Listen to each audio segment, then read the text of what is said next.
Morning to you. It's 8:37, the mighty 1630 KCJJ. David Fine is with us. So you can't just melt the ice at the arena and go swimming? That's the plan this weekend, guys. Okay. I see the weather forecast. What is it? It's going to be 100 on Saturday or something. Big weather guy, but I don't know if you knew this all the time. No, I didn't know that. I wanted to be a meteorologist growing up, but then somehow hockey got me. So. Well, you seem to be pretty good at this. I don't know if you would have been good at the other one. Well, we'll see. That's fine. So we want you here today. You were supposed to come yesterday, but you had the new coach you were going to hire yesterday morning, or at least announce it yesterday morning. So like, why don't we have him on next day so we can actually talk about the new coach? I was debating whether we would talk about this. I'm glad you brought it up because I probably would have found a way. I was supposed to be here yesterday morning. Yeah. Like around this time, and I texted you and I was like, hey, we got this announcement that's going out like right after I'm in, so it would be lovely to come in, Tommy, and be like, hey, we got this thing that I can't tell you about, but like, man, it's gonna be great. Yeah, you would have been here yesterday like, we have a big announcement, we can't talk about it. And you're like, well, can you give us any hints? Not really, I shouldn't, So I'm glad I'm here today. And so we announced, Heartlanders announced yesterday, and this name will mean nothing to you until I explain it to you, but Chuck Weber is the new head coach of the team as well. He gets to make the player personnel decisions, which is common in the minors. So he's also considered the general manager of the hockey team who comes in, which players are signed to the team and traded, community appearances, sort of overseeing a lot of that stuff, the travel. But Chuck, he is a 4-time champion in the minors, as well as a 2-time world championship gold medal winning assistant coach for Great Britain as well. So he's from just outside Buffalo, a town called Lockport, New York, and he'll be coming to us from the NCAA level, where he was an assistant coach at Rensselaer Polytechnic Institute, which is just RPI. It's in Troy, New York, which is just north of Albany, New York, where Caitlin Clark once won a regional, I think, a few years ago. So that's the tie here. She was asked what her favorite thing to do in Albany was, and she goes, stay in the hotel, which is someone that's been to Albany. I can attest that's the best thing. Not get assaulted by other players. Yeah, that's the best thing to do in Albany. But so Chuck is a 2-time champion head coach in our league. He's one of only 5 people to do that. And he's coming here. And the reason he's coming here is because he wants to be here. He had other offers to go other places, including potentially into the AHL, which is obviously the level above us where our affiliate, the Iowa Wild plays. And he wants to be here because of all the things when I'm here and we're talking about how great the area is and how it's growing and how it continues to get bigger and better. That's why he's coming here. He wants to continue to build the Iowa Heartlanders hockey team into something special. So he's moving here as well with his family over the next few weeks and months. He'll be here at the end of this month just to kind of, to buy a house essentially, and then he'll come back probably after closes on the house as well shortly thereafter. So he's pumped. He's a great guy. I got a text from a college assistant coach last night who I've known for a few years, and he said, your community is going to love Chuck. He never has a bad day. That's the line he used, and I thought that was a really neat thing to say, and I'm really looking forward to working with our new head coach, Chuck Weber, and for all the fans to meet him. So yeah, you mentioned he's won 2 already in the ECHL. The one that was like in mid-2010s, maybe something like that? Cincinnati, was it? In Cincinnati. Yeah. So Cincinnati, we play the Cincinnati Cyclones a lot. They're still in our league. They're one of the most successful teams in our league. So he won in 2008 and 2010. Then he was an AHL head coach.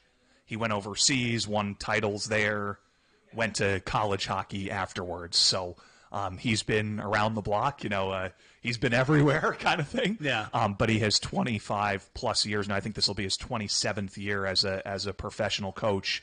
And I was just saying out there to Tom in the hallway before we got going is that he used to be a ticket sales guy and a video coach. Like, he played college hockey for SUNY Albany, which is like the Great Danes or, whatever they're called, University of Albany. But he started off by like selling tickets for a team called the Orlando Solar Bears and becoming a video coach and then an assistant coach and then a head coach. It's not as much of a 25 years ago, that's not a traditional path to get to the where guy used to sell the tickets as the coach is not something you usually hear. Yeah, and I mean, like, he wanted a job to work in minor league hockey and to, continue his path, and he just, was selling tickets, and he was a, video coach, assistant video coach for the team, and then he became the assistant coach, and then he became a head coach. It's a very awesome thing to have a guy like that, because he's done it for a minor league organization. As you guys know, it's a lot more than just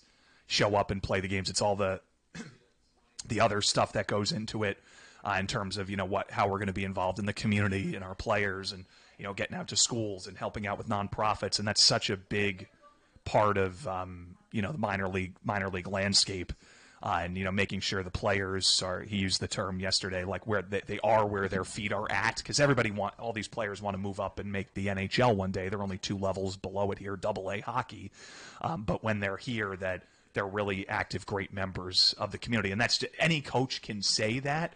He's lived that, as someone that at one time was probably asking players, "Hey, can you go to the school with me? Can you go to the school in Orlando, Florida with me? Because we want to get this elementary school out to a game. I want to sell them tickets." Like he has lived this part and his life. So, and even though it was 25 years ago, I could tell from chatting with him a few times that he's really excited to be here, and that he cares about that kind of stuff. In addition to the fact that he told the front office separately when we had a chance to meet him late last week, he came in. He hadn't officially accepted the job. Was kind of just checking it out, meeting some people.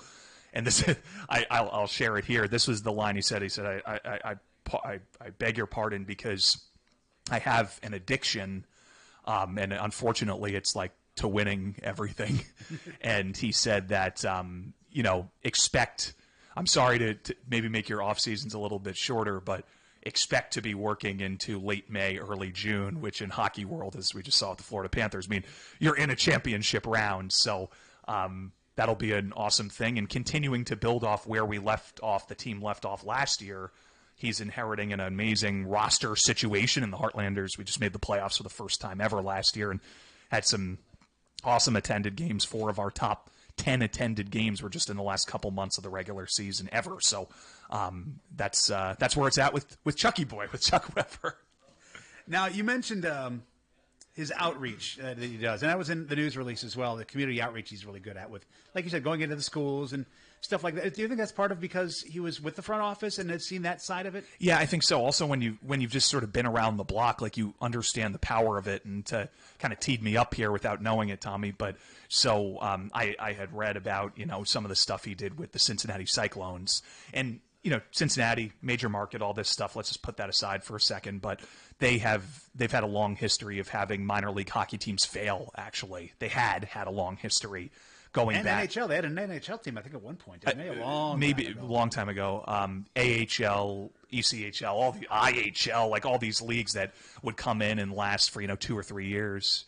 And so they had an AHL team named the Cincinnati Mighty Ducks, actually, that were in there in the 90s and 2000s, and it failed. Like, they moved somewhere else. They left Cincinnati, left downtown Cincinnati. I'm going to Google it right now. Yeah, and anyway, so the Cincinnati Cyclones rejoined the league, rejoined the ECHL, the league we're in the mid-2000s, in 2006. Would you care to guess who their first head coach was when they came back in the ECHL after all these teams that had failed over the years? I'll let you guess, because I'm reading about the history of Cincinnati hockey right now. Yeah. It says they've never had an NHL-affiliated hockey team. They've had an NHL-affiliated team, but not an NHL team. Yeah. The Cincinnati Stingers with the World Hockey Association, closest 75 to 79. Closest thing, and that was a high level. But no, you're fine. So Chuck Weber was the first coach of the Cincinnati Cyclones when they came back. And if you look at their attendance numbers, they were not good. And by the time Chuck Weber left there, it had doubled. Wow. Which is that pretty. The winning, or is that the outreach, or both? The attendance numbers had doubled. Oh no, but I mean, do you think the winning was bringing those people, or the community? I think it's everything. Okay, that's one of the really unique things about working in minor league sports is that if you go to I love going to the Colonels games. Yeah. I don't remember half the time 2 days later who had a home run, who had the game-winning hit, who got the save, who they even played sometimes. You're not alone. And that's, with the Heartlanders, we're no different. We want you to come and be entertained and have a fun time and realize that, they're fairly affordable, $15 tickets to get in, and that you're going to have one heck of a time on a Friday, Saturday night, hopefully, with your friends, your family, birthday party, your company, your group, holiday party, whatever the heck it is. And we'd love for you to become a super fan and to know, like, who scored the game-winning goal and, all the, the minutia, and show up to every game. But we want you to have a good time first and realize that our team is doing good in the community as well. And I think that's where Chuck excels, because he wants to win, and winning is part of it. Like, you lose 5-0, that stinks. But he also realizes, I'm a White Sox fan. I'm used to that, especially lately. But he realizes that there's so much more to it than just, like, oh, we won, so people are going to show up. Like, no, he realizes that we won, but then the next day you might see Yuki Mira, our team captain, out in the community, helping with the Salvation Army, or reading to a school class, or going to like tailgates at Iowa football games. Hey, we got a game tomorrow night. We got a game tonight. Come see us. Like, we painted the Coralville 1876 schoolhouse. The like, as a staff. Yeah. Like, that stuff you'll see our players out doing with the United Way of Johnson and Washington counties. Like, those are the kind of things that it all factors into it. And we hope at the end of the day that people come and, enjoy the games, but we're so much more than just, come and watch a game. It's everything that goes into it. And he's lived both sides of it, so he understands the value of it. And this goes for anyone listening that might think, hey, I'd love to have Heartlanders players out to help my organization in X way. We'd love to make that happen. And I think our coach will be very receptive to that, because he gets sort of how it all works. I follow you guys on social media, and I would see on your Instagram sometimes you'd have players in like the elementary schools and stuff talking to the kids. I would have loved that when I was a kid. Yeah, and I remember, I grew up in an area where there's 9 major professional sports teams, or 8 or whatever the number is, because I grew up in the New York City area, and obviously I've lived here for almost 5 years now, and I love it here since the team started. But the point I'm trying to make is, like, I never saw, the New York Yankees aren't going down in the community. I remember there was this team in the Can-Am League. I don't even think it exists anymore, but the team still exists, the New Jersey Jackals, that were like 5 minutes away. And I remember it was cooler for me to go to a New Jersey Jackals game, because you got to get all the players' autographs after, than go to a Yankees or a Mets game. Like, it was cooler for me as a 6, 7, 8, 10-year-old to go meet the New Jersey Jackals players than to watch, at the time, Derek Jeter win a World Series, which is pretty cool. And that's what I love about the Heartlanders, is having Iowa City with its own team, because we have the Hawkeyes, but we share that with the state. It's more of a state team. They just happen to be in Iowa City. Whereas with the Heartlanders, it feels like a community thing. I see my friends at the games. Yeah. And you going to the game tonight? Oh, there's somebody else I know. And it feels like a more of a community pride thing as well when they do well, like going to the playoffs. It was a new level for me of interest. I'll be honest. When it was a good team that made the playoffs, I was making a point to get to more games. I was starting to learn more of the players' names and where they fit into the lineup and everything like that. I got more into it. And that's one of the things about hockey that's so great. This is like, with no offense to other sports, but when you go live and you see it live, it is so different than what it is if you see a clip on social media, or the intensity, and it naturally makes you want to, like, learn more and be a part of it, especially when the team's good or the team fights a lot, which we did last year as well, which certainly helped things and interest as well. But that it's sort of all mixes into it, and we got a great arena to watch games at. So over the course of the next few weeks, you'll start to see more stuff about, like, our promo schedule coming out, about, like, flex pans and individual tickets, and our half season plans, and obviously season tickets are always available. But over the next few weeks, you'll start to see some more of the specific stuff kind of get built out, and looking forward to working. While we're here today talking about our head coach, Chuck Weber, he'll be in studio, and I think whenever we get him in here for the first time. Yeah, he doesn't even live here yet. That's why he's not here today. Yeah, he's still in New York, right? Yeah, he's back in the Albany, New York area, because that's where the college team he worked for was from, and obviously he just moved on to here. So he will come here at some point. He's moving his family here. Is already talking about his 9-year-old son that's going to be involved with the youth hockey here, the junior Heartlanders, and helping out with that, or playing in that, I should say. So looking forward to getting Chuck here over the next few weeks and months, and looking forward to continuing to push forward as we go into our 5th season. I love talking hockey in the off season. It's great, isn't it? When it's like going to be 95 degrees out and we're talking hockey. I love it. Well, it's great too. I mean, it's a lot. I'm excited for this year. The beginning of July for me, like July 4th, I know it seems so far away. It's only 2 months till Labor Day. Oh, wow, yeah. And then it's, that's basically when we start to, really, really, really ramp up before this year, October 17th is our opening night. So it's closer than you think, but there's going to be some long, sweaty days ahead of us here. And, this is another, I love working in an indoor sport because if I was calling, I used to call minor league baseball. Yeah. If I was calling a minor league baseball game this weekend, it's 99 degrees out. Mm-hmm. And some of them don't have the best press boxes with air conditioning or just no close the window. The crowd noise is the fan that you have running on your back. Oh, it's breezy out today, and it's 99 degrees. Climate controlled is your thing. Climate control. That's a great thing. Even though it's cold, it's cold in the winter. The rink's always 72 degrees, and you're sitting there in the crowd. So when did the ECHL, the Kelly Cup finals end? A week ago. Just a week ago. Okay. So, theoretically, you guys could be playing until it's like 85 degrees out. Yeah, or hotter. Or hotter. So in our league, Toledo is one of our division rivals. They lost in the finals there's one team in Canada, in Trois-Rivières, Quebec, just outside Montreal and Quebec City, kind of halfway in between, an hour from Montreal. And so Trois-Rivières won. And our former goalie, who's our goalie for our first 3 years, Hunter Jones, first win in team history as the goalie. He actually was the backup goalie for Trois-Rivières. So okay. That's your Heartlanders factoid of the day on that front. If you've come to a few games over the last few years, so anyway, Also, that's another when it thing ended. I like is going to a hockey game when it's like 80 degrees out. Isn't it great?